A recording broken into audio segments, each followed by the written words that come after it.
काल में श्री हरि को स्मरण करने वाला पुरुष मनुष्य शुद्ध चित्त होकर हरिद्वार में जिस देवता का पूजन करता है वह देवता परम प्रसन्न होकर उसके मनोरथों को पूर्ण करता है। जहाँ गंगा भूतल पर आई है वही तपस्या का स्थान है, वही जप का स्थल है और वही होम का स्थान है।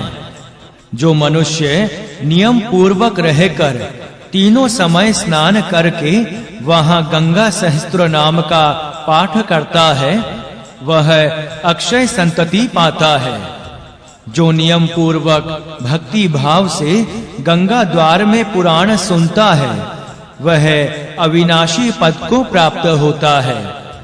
जो श्रेष्ठ मानव हरिद्वार का महत्वमय सुनता है अथवा भक्ति भाव से उसका पाठ करता है वह भी स्नान का फल पाता है। पतित पावन तीर्थ हरिद्वार की महिमा अपार है। इसके विषय में पद्म पुराण का एक पुण्यमय उपाख्यान है। एक समय की बात है, कुरुक्षेत्र में नगर से बाहर कालिंग नामक एक पापी चांडाल रहता था। एक बार सूर्य ग्रहण के समय आए हुए एक धनी वैश्य के पीछे वह लग गया और कुरुक्षेत्र से उस वैश्य के लौटने के समय इसी हरिद्वार में आधी रात के वक्त उस पापी ने वैश्य के खेमे में चोरी करने की चेष्टा की और 2 पहरेदारों को मार डाला। इसी समय वैश्य के एक सेवक ने दूर से बाण मारा जिससे भागता हुआ वह पापी भी मर गया।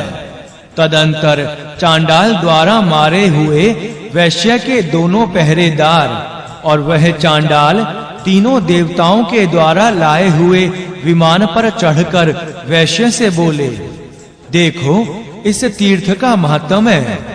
यह हरिद्वार पापियों का भी कल्याण करने वाला है। ऐसा कहकर वे स्वर्गलोक को चले गए। दूसरे दिन वैश्य ने अपने 2 पहरेदारों के शरीरों का दाह संस्कार कराकर उनकी हड्डियां हरिद्वार तीर्थ में डलवा दी। इसके परिणाम स्वरूप वे दोनों भाग्यवान स्वर्ग से लौटकर भगवान विष्णु के परम धाम में चले गए। तदंतर बुद्धिमान वैश्य ने अपने घर जाकर सांसारिक कार्यों को धर्म पूर्वक करते हुए भगवान की भक्ति में मन लगाया और अंत में इसी वैकुंठ धाम की प्राप्ति कराने वाले तीर्थ में आकर मृत्यु को प्राप्त हुआ। बोलिए हरिद्वार तीर्थ की जय।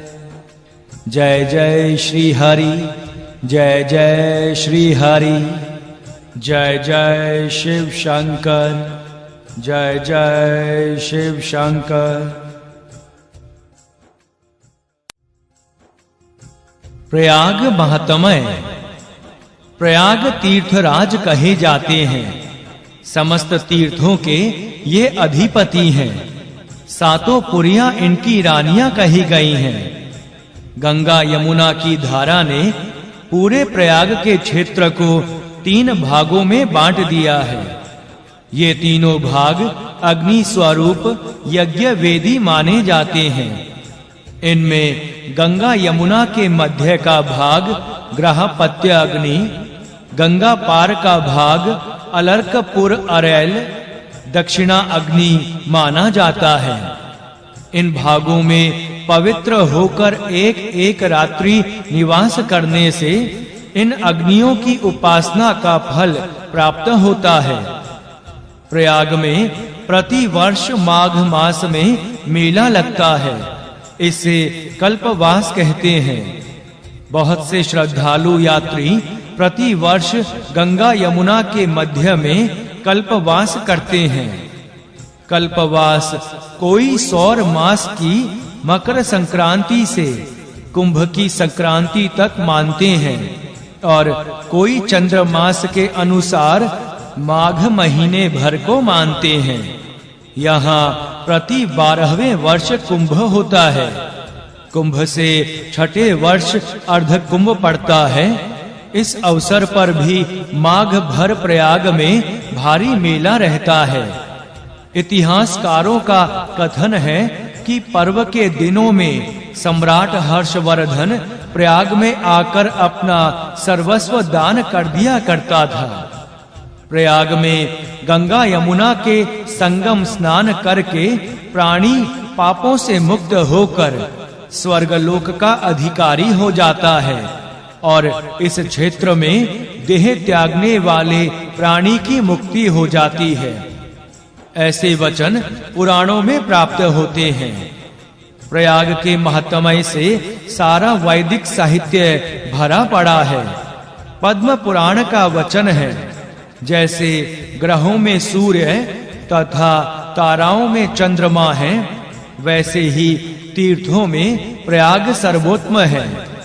जो पुरुष यहाँ के अक्षय वट का दर्शन करता है, उसके दर्शन मात्र से ब्रह्म हत्या नष्ट हो जाती है। यह अक्षय वट आदि वट कहलाता है और कल्पांत में भी देखा जाता है। इसके पत्ते पर भगवान विष्णु स्वयं शयन करते हैं, अतः यह वट अव्यय समझा जाता है।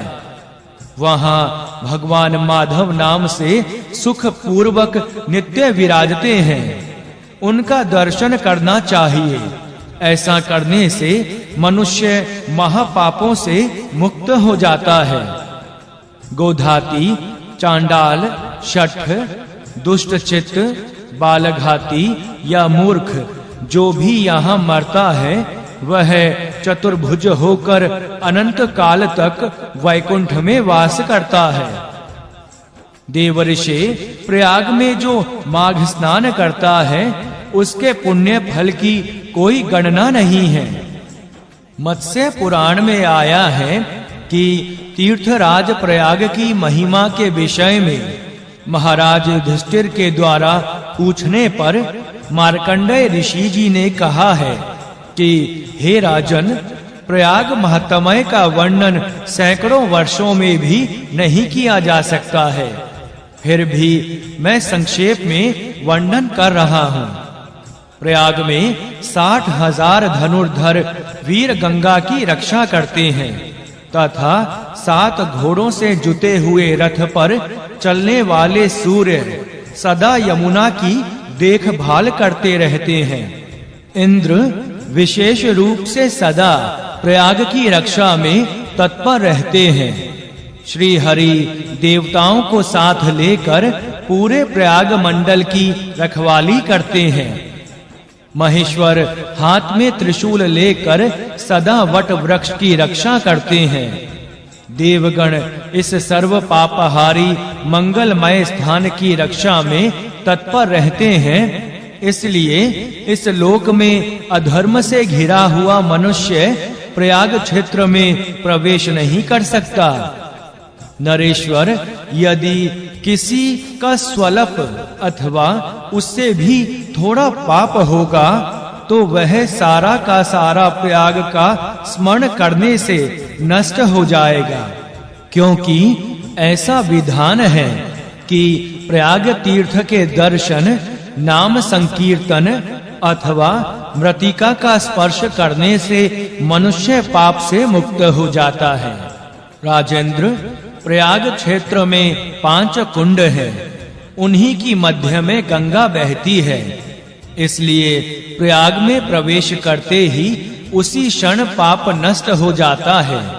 मनुष्य कितना भी बड़ा पापी क्यों ना हो, यदि वह हजारों योजन दूर से भी गंगा का स्मरण करता है, तो उसे परम गति की प्राप्ति होती है। गंगा का नाम लेने से मनुष्य पाप से छूट जाता है। दर्शन करने से उसे जीवन में मांगलिक अवसर देखने को मिलते हैं तथा स्नान और जलपान करके तो वह अपनी 7 पीढ़ियों को पावन बना देता है।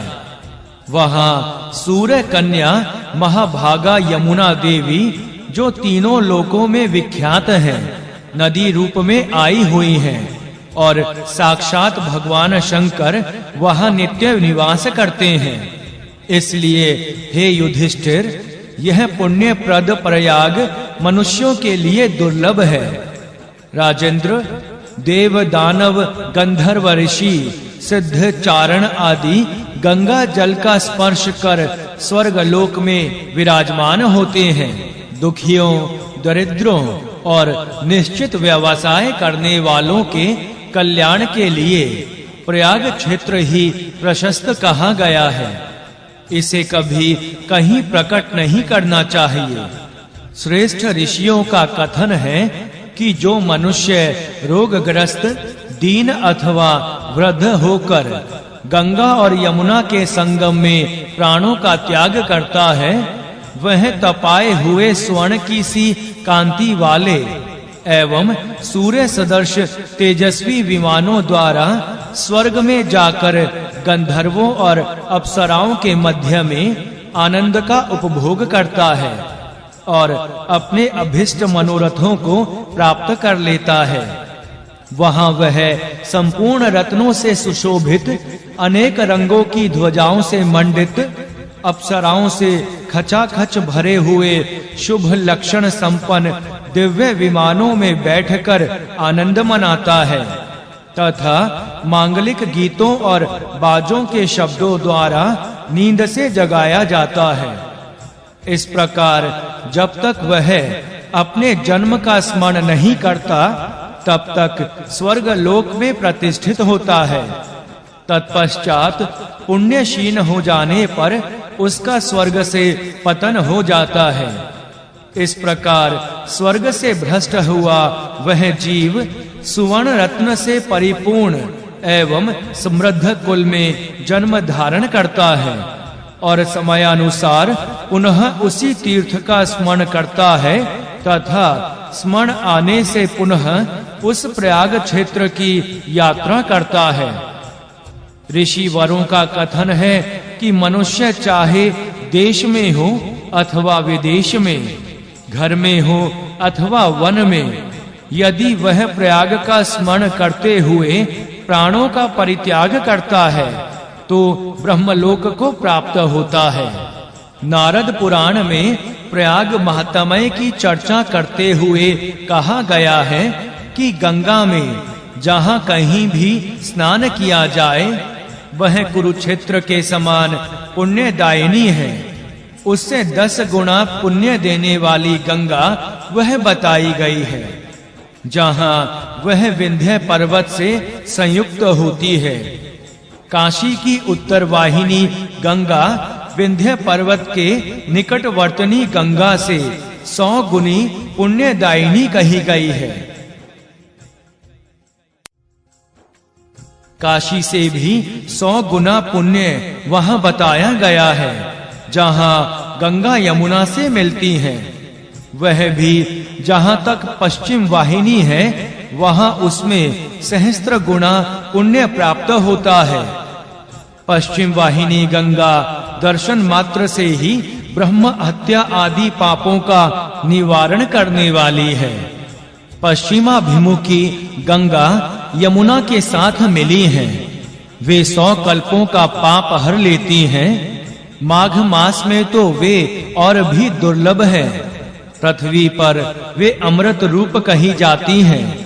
गंगा और यमुना के संगम का जल वेणी के नाम से प्रसिद्ध है, जिसमें माघ मास में 2 घड़ी का स्नान देवताओं के लिए भी दुर्लभ है। पृथ्वी पर जितने तीर्थ तथा जितनी पुरियां हैं, वे मकर राशि पर सूर्य के रहते हुए माघ मास में वेणी में स्नान करने के लिए आती हैं। भगवान ब्रह्मा, भगवान विष्णु और भगवान महादेव, रुद्र, आदित्य, मरुदगण, गंधर्व, लोकपाल, यक्ष, किन्नर, गुहक, अणिमादि गुणों से युक्त अन्य नए तत्वदर्शी पुरुष ब्रह्माणी, पार्वती, लक्ष्मी, शची, मेधा, अदिति, रति, समस्त देव पत्नियां, नाग पत्नियां तथा समस्त पितृगण ये सब के सब माघ मास में त्रिवेणी स्नान के लिए आते हैं। सत्य युग में तो उक्त सभी तीर्थ प्रत्यक्ष रूप धारण करके आते थे, किंतु कलयुग में वे छिपे रूप से आते हैं। पापियों के संग दोष से काले पड़े हुए संपूर्ण तीर्थ प्रयाग में माघ मास में स्नान करने से श्वेत वर्ण के हो जाते हैं। गोविंद, अच्युत, माधव, देव मकर राशि पर सूर्य के रहते हुए माघ मास में त्रिवेणी के जल में किए हुए मेरे इस स्नान से संतुष्ट हो। आप शास्त्रोक्त फल देने वाले हैं। इस मंत्र का उच्चारण करके मौन भाव से स्नान करें। वासुदेव, हरि, कृष्ण और माधव आदि नामों का बार-बार स्मरण करें। मनुष्य अपने घर पर गर्म जल से 60 वर्षों तक जो स्नान करता है, उसके समान फल की प्राप्ति सूर्य के मकर राशि पर रहते समय एक बार के स्नान से हो जाती है। बाहर बावड़ी आदि में किया हुआ स्नान 12 वर्षों के स्नान का फल देने वाला है। पोखरे में स्नान करने पर उससे दूना और नदी आदि में स्नान करने पर चौगुना फल प्राप्त होता है। देवकुंड में वही फल 10 गुना और महानदी में 100 गुना होता है। 2 महानदियों के संगम में स्नान करने पर 400 गुने फल की प्राप्ति होती है, किंतु सूर्य के मकर राशि पर रहते समय प्रयाग की गंगा में स्नान करने मात्र से वह सारा फल सहस्त्र गुना होकर मिलता है। प्रयाग तीर्थ को पूर्व काल में भगवान ब्रह्मा जी ने प्रकट किया था, जिसके गर्भ में माता सरस्वती छिपी हैं। वह श्वेत और श्याम जल की धारा ब्रह्मलोक में जाने का मार्ग है। गंगा का जल यदि माघ मास में सुलभ हो तो वह पाप रूपी ईंधन को जलाने के लिए दावानल, गर्भवास के कष्ट को नाश करने वाला तथा विष्णु लोक एवं मोक्ष की प्राप्ति कराने वाला बताया गया है। इतना ही नहीं, स्वर्गवासी देवता सदा यह गाया करते हैं कि क्या प्रयाग में कभी माघ मास हमें मिलेगा, जहां स्नान करने वाले मानव फिर कभी गर्भ की वेदना का अनुभव नहीं करते और भगवान विष्णु के समीप स्थित होते हैं। जल और वायु पीकर रहने, पत्ते चबाने, देह सुखाने, दीर्घ काल तक घोर तपस्या करने और योग साधने से मनुष्य जिस गति को प्राप्त होते हैं, उसे प्रयाग के स्नान मात्र से ही पा लेते हैं। प्रयाग मंडल का विस्तार 5 योजन है। वहां 3 कुंड हैं, उनके बीच में गंगा है। प्रयाग में प्रवेश करने मात्र से पापों का तत्काल नाश हो जाता है। जो पवित्र है वह मन और इंद्रियों को संयम में रखकर हिंसा से दूर हो। यदि श्रद्धा पूर्वक स्नान करता है तो वह पाप मुक्त होता है और परम पद को प्राप्त करता है। नैमिष, पुष्कर, गौ तीर्थ, सिंधु सागर संगम, गया, धैनुक और गंगा सागर संगम, ये तथा और भी जो बहुत से पुण्यमय पर्वत हैं, वे सब मिलकर 3,10,000 तीर्थ प्रयाग में विद्यमान हैं। सूर्य पुत्री यमुना देवी तीनों लोकों में विख्यात हैं। वे लोक पावनी यमुना प्रयाग में गंगा से मिली हैं। गंगा और यमुना के बीच का भूभाग पृथ्वी पर सर्वोत्तम माना गया है। तीनों लोकों में प्रयाग से बढ़कर परम पवित्र तीर्थ नहीं है। प्रयाग परम पद स्वरूप है। उसका दर्शन करके मनुष्य सब पापों से मुक्त हो जाते हैं। संपूर्ण देवताओं से सुरक्षित प्रयाग तीर्थ में जाकर जो ब्रह्मचर्य का पालन तथा देवता और पितरों का तर्पण करते हुए 1 मास तक वहां निवास करता है, वह जहां कहीं भी रहकर संपूर्ण मनोवांछित कामनाओं को प्राप्त कर लेता है। गंगा और यमुना का संगम संपूर्ण लोकों में विख्यात है। वहां भक्ति पूर्वक स्नान करने से जिसके जिसके मन में जो जो कामना होती है उसकी वही कामना अवश्य पूर्ण हो जाती है। हरिद्वार, प्रयाग और गंगा सागर संगम में स्नान करने मात्र से मनुष्य अपनी रुचि के अनुसार भगवान ब्रह्मा, भगवान विष्णु तथा भगवान शिव के धाम में चला जाता है। माघ मास में सीता सित संगम के जल में जो स्नान किया जाता है वह 100 कोटि कल्पों में भी कभी पुनरावृत्ति का अवसर नहीं देता। प्रयाग के ही अंतर्गत प्रतिष्ठानपुर झूसी में एक अत्यंत विख्यात कूप है। वहां मन को संयम में रखकर स्नान करने के पश्चात देवताओं और पितरों का तर्पण करे और ब्रह्मचर्य का पालन करते हुए क्रोध को जीते। इस प्रकार जो 3 रात वहां निवास करता है वह सब पापों से शुद्ध चित्त हो अश्वमेध यज्ञ का फल पाता है। प्रतिष्ठान से उत्तर और भगीरथी से पूर्व हंस प्रतपन नामक लोक विख्यात तीर्थ हैं।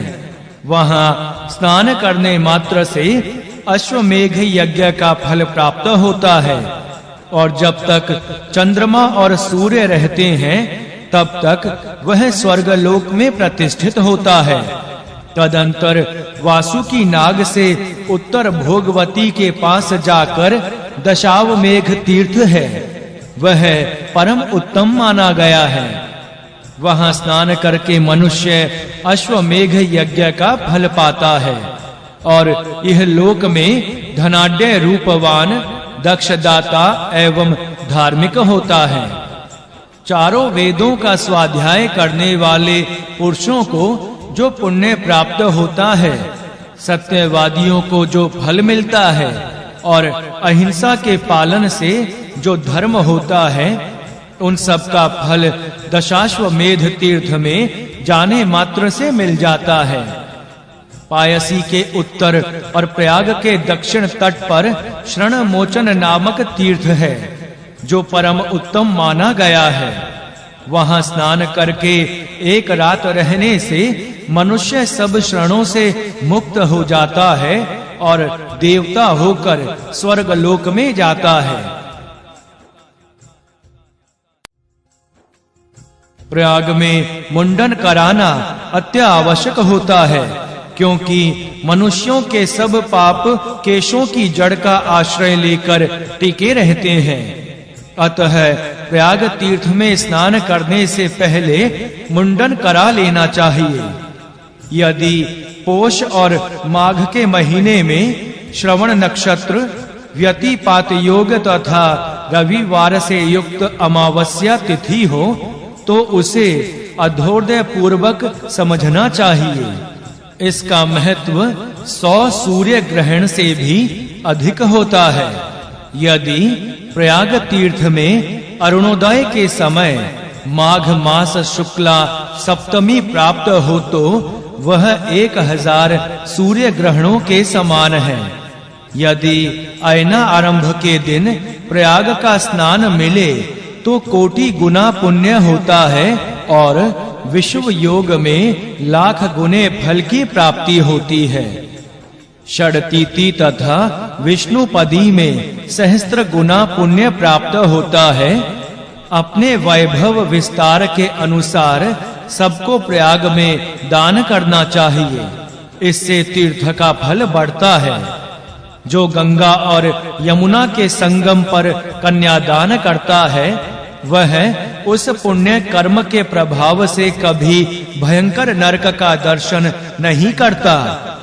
प्रयाग प्रतिष्ठान से लेकर वासुकी नाग के तालाब से आगे तक कंबल और अश्वतर नामक जो दोनों नाग हैं वहां से बहुमूलक नाग तक का जो भूभाग है, यही प्रजापति क्षेत्र है, जो तीनों लोकों में विख्यात है। इस क्षेत्र में जो स्नान करते हैं वे स्वर्ग में जाते हैं, और जो मर जाते हैं उनका फिर जन्म नहीं होता। सन्मार्ग में स्थित बुद्धिमान योगी को जो गति प्राप्त होती है, वही गंगा यमुना के संगम में प्राण त्याग करने वाले को भी मिलती है। प्रयाग के दक्षिण यमुना तट पर विख्यात अग्नि तीर्थ है, पश्चिम में धर्मराज तीर्थ है। वहां जो स्नान करते हैं वे स्वर्ग में जाते हैं, और जो मरते हैं उनका फिर संसार में जन्म नहीं होता। यमुना के उत्तर तट पर बहुत से पापनाशक तीर्थ हैं, जो बड़े-बड़े मुनीश्वरों से सेवित हैं।